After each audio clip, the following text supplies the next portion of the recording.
The story begins in the capital of the Necrocoaries in an era when gods, spirits, and sorcery ruled the world, where the last demon lord battled with his army of skeletons against the 6 heroes and other humans who received healing powers from winged beings.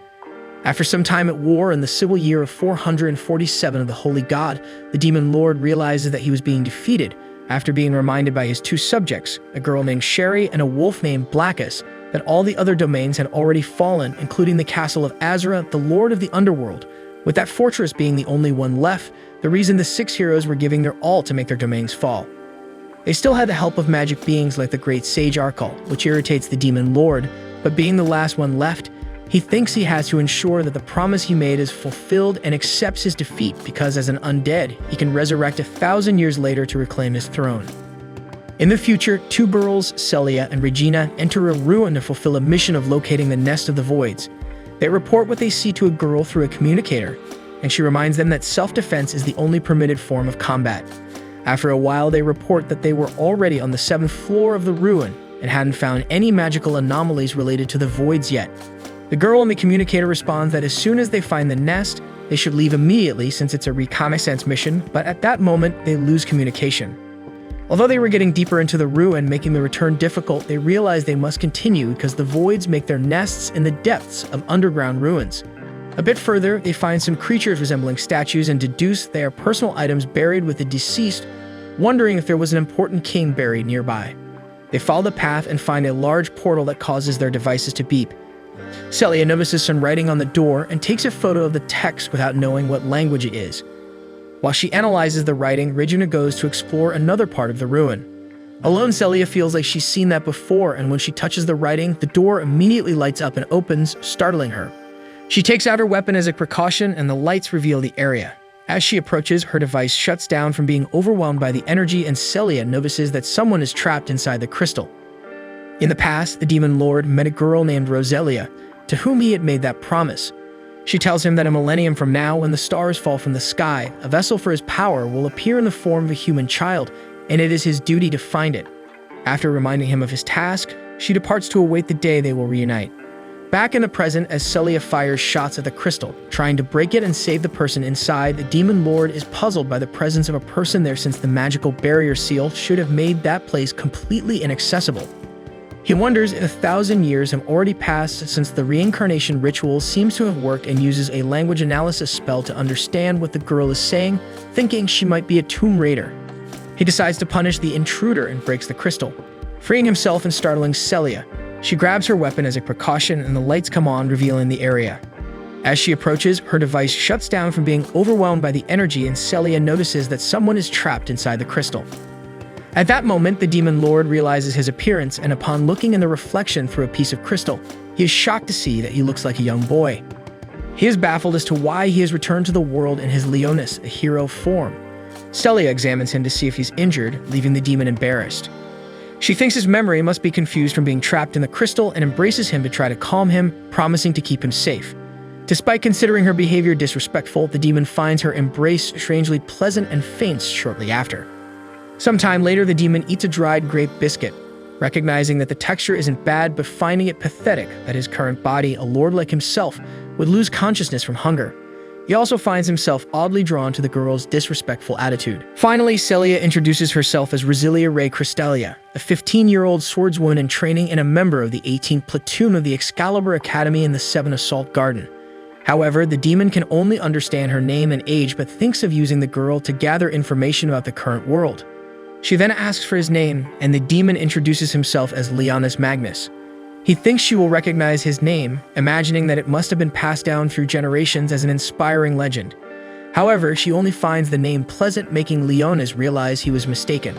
Celia asks his age, and he says he must be around 10 years old, making her think that the boy must have been kidnapped by someone since there's no way a child like him could have reached that ruin alone, deducing it must have been a void. Leonis asks what a void is, making her increasingly certain that he has suffered some form of amnesia. Meanwhile, Regina continues to explore the ruin and notices something moving. She quickly arms herself, activating her Excalibur. At the same time, Celia explains to Leonis that the voids are humanity's enemies that suddenly appeared 64 years ago, and nobody knows what they are or what they want, with one theory being that they came from another world and were named voids because they signify nothing. Leonis finds that explanation to be the vaguest he has ever heard, and Celia continues, saying she came to the ruin on an investigation, as void nests are usually found in ancient ruins like that one. At that moment, Leonis realizes he forgot to ask the most important question and inquires about the current year in the calendar of the holy god to see if the 1,000 years have indeed passed since the battle. However, she responds that they are in the year 64 of the unified human calendar. Suddenly, there is a loud noise and Regina communicates with Celia, saying she has detected a colossal void. Then everything shakes and she shields Leonis to protect him. At that moment, an ogre-class void appears, breaking a wall, and Leonis wonders why it's called an ogre when it doesn't look like one. Celia starts shooting at the void with no effect, and Leonis thinks about taking matters into his own hands since destroying that place disrespects his former companions who were buried there. However, he's not yet accustomed to his small body and ends up falling. Regina appears and attacks the void with her weapon, launching a powerful attack at the creature, but unfortunately, it resists the damage, making Leonis wonder because that attack was on par with a Phase 4 explosion spell. Regina asks Celia to leave the battle to her and to get out of the ruin. So after telling her friend to be careful, Celia runs toward the exit with Leonis. As she runs, he thinks that thanks to his current fragile body, he's not in a position to restore his former kingdom, and to make matters worse, the voids cause a lot of damage to his domain. Since Celia is his only source of information, he decides to hide the fact that he's the demon lord to make it easier to get answers from her. Suddenly, a crystal falls in their path, revealing itself to be a wyvern-class void. The creature prepares to attack, and Leonis thinks about making it regret destroying his domain. However, Celia pushes him away in an attempt to protect the boy and takes a fatal blow. As Celia meets her end, she speaks with difficulty, telling Leonis to go to Regina so she can take him to safety, and apologizes for not being able to keep him safe as she promised. Those are her final words. Leonis thinks about how foolish he was to believe that he couldn't withstand such a weak attack, remembering when he met Rosalia during his time as a weak human hero. Two more void creatures of the same class as the previous one emerge and start attacking Leonis, unable to inflict any damage on him. He finds it ridiculous that he's feeling the loss of the girl, considering he let her survive only to gather information, although he admits to having liked her a bit. Determined to make the creatures pay for their actions, Leonis grabs his staff. He uses a gravity manipulation spell to crush the first void, then eliminates another with ice thorns, and the last one with a fire attack. After defeating the three, he's puzzled that their bones resisted a Phase 8 spell, reflecting on how his magical powers are now only about a third as strong as before in his new body. Leonis contemplates that, as a demon lord, he shouldn't care about the life of a simple human. However, Celia gave her life to keep him safe, making him recognize the girl's courage. He attempts to use a healing spell, despite it not being his specialty, as it belongs to the realm of death.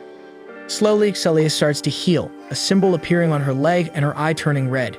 She gradually returns to life, while Leonis thinks she won't be pleased when she discovers what he did to her. Meanwhile, Regina finally manages to defeat the ogre-class void and tries to communicate with Celia. Leonis is surprised by humans' ability to develop such complex magical technology as that long-distance communication device. Celia regains consciousness, relieved to see that Leonis is safe, which surprises him since she's more concerned about him than herself. However, she soon realizes she's still alive, and Leonis invents that her injuries weren't as severe as they seemed, explaining that he used a healing spell. Celia shows no knowledge of such spells. Leonis finds this strange but understands that humans unable to use spells rely on advanced magic. Celia then asks if the healing spell was some sort of Excalibur power, explaining that her academy documented cases of Excaliburs with healing abilities. Leonis says he doesn't know much about it, and Celia reveals that when the voids first appeared decades ago, mysterious abilities emerged in children everywhere. Most of these abilities took the form of weapons, powers they used to fight the voids, which is why they were called Excaliburs. She explains that despite not fully understanding how they worked, it seemed they incorporated the personality of their user. The weapon Drathowl is Regina's Excalibur, but Celia reveals she hasn't been blessed with her own Excalibur yet. At that moment, Regina appears, concerned about Celia's wound. Only then does Celia remember to ask Leonis about the void that attacked them. He invents that it cowered in fear and disappeared when he looked up, and Celia believes him because the voids often acted in ways they couldn't comprehend. Leaving the ruins, Celia briefs Regina on what she learned about the boy, and the three of them ride together on a motorcycle with Leonis sitting behind Celia. Regina finally introduces herself to him, explaining that she's Celia's maid. On the way, she begins teasing the boy, making Leonis uncomfortable with how a powerful undead king is being ridiculed by a simple girl. They finally arrive at a place that Celia explains is humanity's fortress, Built to resist the voids, the castle that houses various holy swordsmen and the blades they use for attack called the 7th Assault Garden. Seeing that fortress, Leonis has no doubt that he is indeed 1,000 years in the future. 6 years ago, in the 3rd Assault Garden Fortress, humans suffered a massive void attack. Some citizens, including the elderly and children, took refuge in a shelter, and Celia and Regina were among them. Both were terrified, but Celia tried to calm her friend by saying that her father was leading the battle directly, and she was sure they would win because he, along with her mother, siblings, and knights, had never lost a battle. However, as the situation grew scarier, they started chatting as a distraction. Celia mentioned that once everything was over, she would get her Excalibur to fight alongside her father, just like her brothers. She also said she would start attending the training school next week. She continued talking about the importance of acquiring knowledge and how her father gave her a stack of books. Despite her efforts, she felt she would age before finishing them all because there were so many. She also mentioned her mother planning a party on the day of her enrollment ceremony. As the situation worsened, Celia panicked, wanting to run to her family, but Regina held her and reassured her, making them go back to talking about the party, with Celia crying and promising that everything would be fine. After a while, the shelter's doors finally opened. The place was in ruins, and the thousands of Excalibur users had been decimated, including Celia's family. As people gathered the few survivors, Celia cried, apologizing to Regina for lying when she said everything would be fine. Now Celia and Regina arrive with Leonis at the 7th Assault Garden Fortress, where the two girls lived. Celia promises herself that she will never lie again. Leonis is impressed by the place, and Regina explains that Assault Garden's mission is to navigate the seas and serve as the front line against the voids, leaving Leonis even more impressed by the fact that such a large place can move. Afterwards, Celia reports what she found in her investigation at the ruins over the phone and says she'll take the rejected boy to his dormitory, mentioning that he already seemed to have an Excalibur. This surprises Regina because Leonis is too young to have an Excalibur. Celia explains that they called people expelled from their countries due to void attacks rejected. Celia tells Leonis that he will be living at the Excalibur Academy, an institution that trains Excalibur users where all children with powers live in exchange for guaranteed life. Then Regina says she'll go shopping to prepare dinner later, and Celia explains to Leonis that people from outside need to be verified before entering the fortress. She tells him to go there and meet her at the exit, leaving the boy alone. Leonis takes the opportunity to enter the bathroom to avoid being seen and thinks about how, instead of executing his plan to gather the Demon King's army to eradicate the human race, he's now among humans who have advanced a lot in 1,000 years in the form of a child and has to deal with monsters called voids.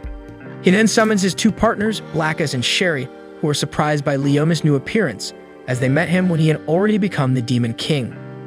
He explains to the two that they are in Immobile Fortress City number 7, indicating that there are 6 others like it, and that the world has changed a lot in the last 1,000 years he was away. He wants the two of them to investigate the city without drawing attention, while he infiltrates the human training school to gather information and supplies for his body, which now needed food. And so he sets them free and goes to the location Celia mentioned, where he triggers the system alarm due to his magical energy. Immediately, he conceals it, stopping the alarm and setting himself free.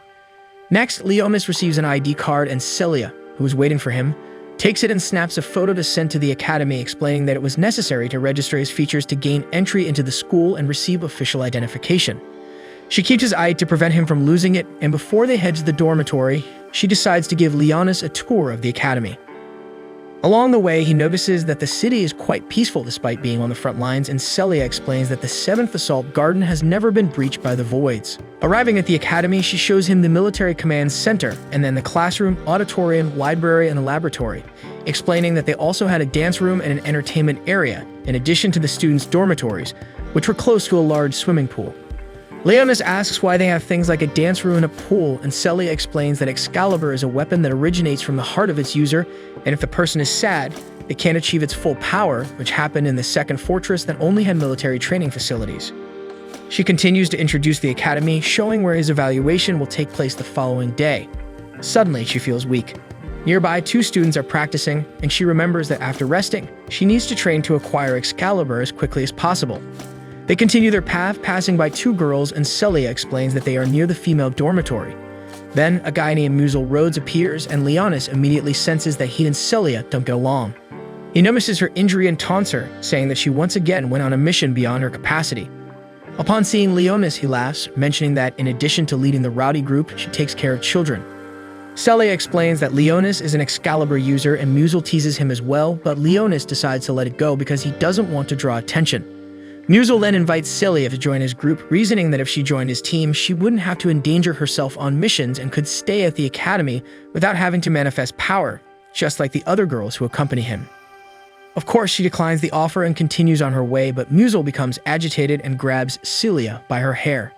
Leonis decides to intervene and uses his power to make the guy fall to the ground. He approaches Musil and tells him that idiots like him shouldn't touch someone's hair. Terrified of Leonis, Musil activates his Excalibur, but another girl appears and reminds him that it's prohibited to use Excalibur without permission, especially in an area of the female dormitory. She threatens to report the situation to the supervisor if he doesn't leave immediately. Musil departs and the girl greets Celia, introducing herself to Leonis as Elfine Philip, an analyst on Celia's team. Leonis notices that her Excalibur is different from the others. Elfine apologizes to Celia for not joining her on the mission, explaining that she didn't have much time because she had to analyze some data for the supervisor, including abnormal magical energy reactions in the ocean.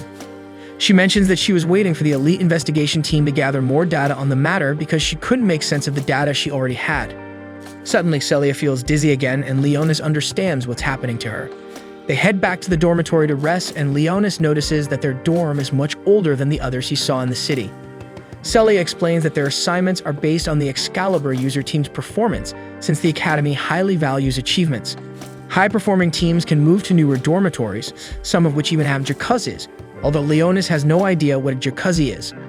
They enter the dorm, and Celia shows him Regina's room, but she's already asleep since she used her Excalibur's power, which consumes a lot of energy from the user. Then they go to Celia's room, and it's only when they arrive that Leonis realizes that it's a girl's dorm.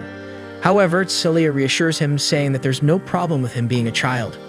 She asks him to take a shower first. While he's getting ready to shower, Celia asks if he'll want to join her team when the verification of his Excalibur is completed. However, when Leonis sneezes, she decides it's better to continue their conversation after the shower. As he turns on the shower, Leonis thinks that it must be some kind of water and fire magic to keep the water warm. He then starts soaping his hair, not having a clue about how it works.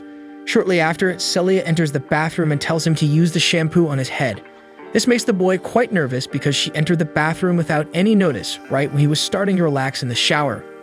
She helps him wash his hair and continues their conversation, emphasizing that he is free to choose any team he wants to join. She points out that his healing power is valuable and high-level teams will definitely be interested in recruiting him. She advises him to choose one of them since her team is not the best fit for him, given that she hasn't awakened her Excalibur's power yet. Nevertheless, she tells him that he's very welcome if he decides to be part of her team, even though she isn't the strongest. Leonis admires Celia's honesty and sense of justice, and he asks why she fights so hard when she has the option to seek protection without risking her life, especially since she hasn't awakened her Excalibur's power. She replies that she doesn't want to be merely protected, she wants to fight directly. At this moment, Celia starts feeling dizzy again and suddenly collapses. Leonis touches her leg, causing the same symbol to appear on her that appeared on him when he used his healing magic. This makes her eyes turn red, and with Leonis' assistance, she gets up and feeds on his blood. After coming to her senses, she's frightened and doesn't understand why she did that. Leonis explains that he lied when he said he healed her with his Excalibur's power, revealing that he can't bring someone back from the brink, meaning that the girl had actually passed away. 2 years ago, at the Excalibur Academy, Celia trained diligently in the sword technique she had learned from her brothers. It was something etched in her heart, and she hoped that her Excalibur would be a sword. By training in this technique, she aspired to awaken her Excalibur, as it was a power connected to the soul. During that time, Musil had already been bothering the girl, trying to convince Celia that training was futile, and that she should join his platoon. As usual, Celia declined his offer.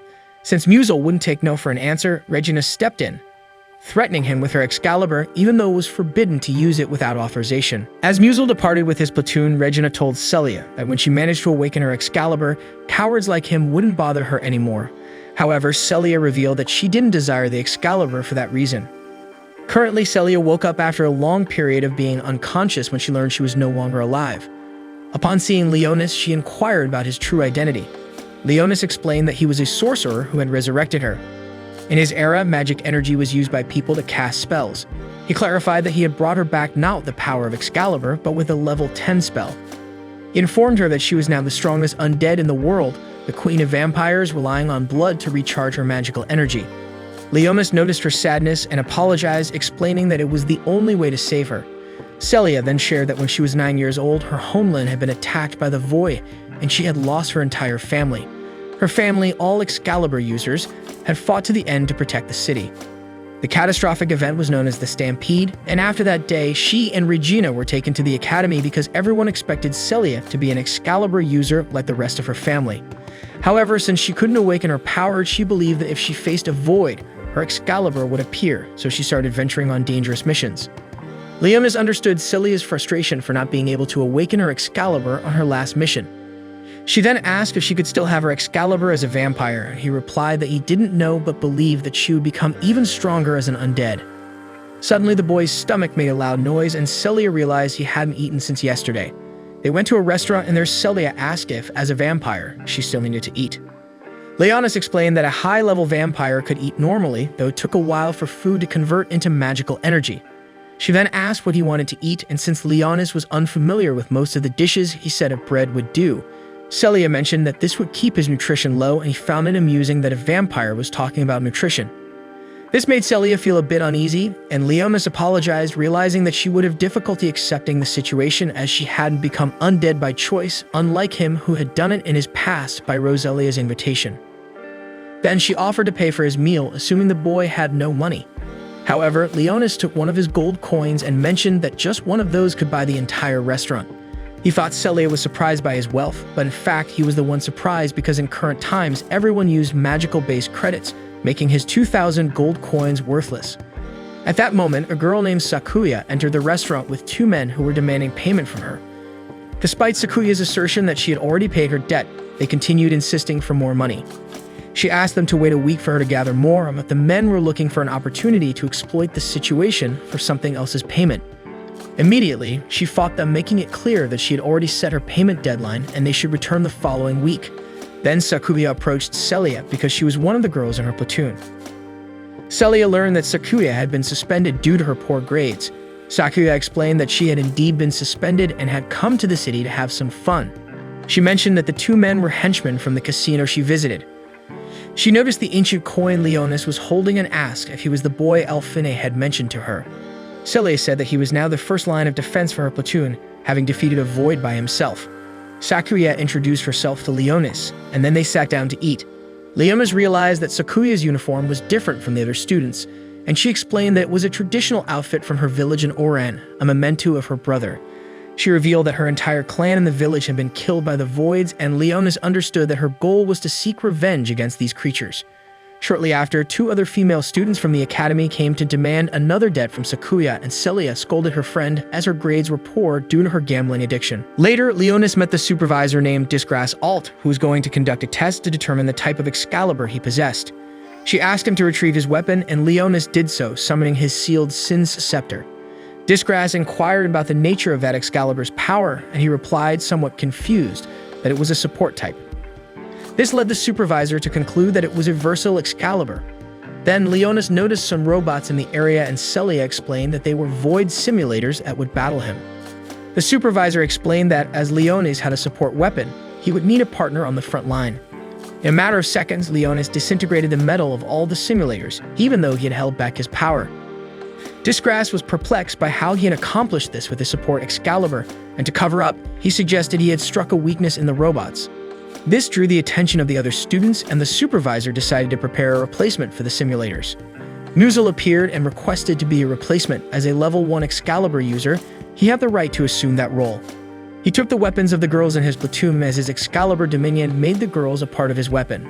Leonis was fine with the arrangement and asked if it was just a matter of defeating Musil and the 4 girls to pass the test. However, Celia had no idea about her own power, so she requested the supervisor's permission to help him, as she was his guardian. Musil agreed, but on the condition that if she lost, she would have to join his platoon. Leonis accepted the condition as long as Musil never bothered Celia again if he lost. Musil agreed to the terms, and Celia questioned Leonis' decision, but he assured her that he wouldn't lose his guardian. The fight began, and Celia showed her sword skills, taking on the girls from Musil's platoon. He then ordered one of the girls to attack Leonis. He concentrated to control his power better, as this time he wasn't fighting against simulators. The demon summoned the Hand of Death from the realm of shadows to protect him from the girl's attack and immobilize her, causing her to fall. Meanwhile, the other girls continued attacking Celia, and she asked how long Musil would hide behind them. Regina rushed to the room where they were dueling, realizing it was the day of Leonis' test. She couldn't understand why Celia was fighting. After defeating all the girls in Musil's platoon, Celia faced Musil. However, he quickly used his Excalibur to dominate her. Celia was paralyzed and couldn't move, and Musil enjoyed the situation. He said he would deal with the boy first, and then attend to her. However, Celia's worry for Leonis led her to finally awaken her Excalibur, impressing everyone with her inherited sword from her family. Not only did she awaken, but she also broke free from Musil's domination. He was terrified, and before he could dominate her again, Celia shattered his Excalibur, freeing the 4 girls from his control. Defeated, Musil admitted his defeat, and Leonis passed his test despite having done very little in the duel. Later, Celia thanked Leonis, and he referred to her as his familiar again, telling her there was no need to thank him. Celia asked what a familiar was, and he explained that it was a protective creature for its master. She then said she would continue to protect him, finding the situation amusing. She then asked Leonis to make her even stronger, and he expressed his desire to do exactly that. Later, they all gathered to celebrate Celia's Excalibur awakening and Leonis' admission to the academy. Sakuya inquired about her weapon, and Celia explained it was a lightweight and sharp sword. This led everyone to suggest names for the Excalibur, but Celia preferred to choose one only when she fully mastered it. They then welcomed Leonis, who had become their new comrade. Sakuya asked in which room he would sleep, as all the rooms in the dormitory had been converted into storage. All 3 girls offered their rooms to Leonis, saying he could share the space with them. Celia desperately claimed he would stay in her room, as it would make it easier for both of them to keep their secret. However, she couldn't reveal the truth, so Leonis said it made sense for him to stay with her because she had found him and she was his guardian. Everyone understood the reason. Later, Leonis went to Elfina's room for her to record his biometric data in the academy. There, she explained that her Excalibur was used to observe and analyze data, although it had once been used for combat. She mentioned that after losing her 2 companions to a void on a mission, her Excalibur lost its original power, and because she couldn't fight anymore, Celia invited her to join her platoon. At that moment, she finished registering Leonis, and he noticed a map on the computer. He asked to take a look, so she made a backup for him, and he analyzed the map in his room while Celia took her shower. With the map, Leonis realized a connection between the voids and the battlefield where his fleet and the Great Sage had fought. He then called for Blackus to retrieve all the information he had gathered so far. Blackus informed him that in the underground of that floating island, there was a large magical crystal buried, which humans called the Magic Forge, and used it to power the entire city. Leonis thought of using this technology to their advantage and asked Blackus to continue his investigation. Then Sherry appeared and showed him a food item called a donut. She had various types of food they didn't know about to show to Leonis. However, she mentioned that from what she could see, no one knew about the Demon King or the War of 1,000 years ago. Leonis had suspected as much, but it seemed strange that such a significant war had been forgotten. At that moment, Sherry heard the shower and asked if Leonis had really turned Celia into a familiar displaying jealousy. Suddenly, Celia turned off the shower and Sherry quickly left. Nearby, some men explored the ocean and reported that they hadn't found any signs of the void so far. Suddenly, they saw something strange and were attacked by several tentacles from a creature.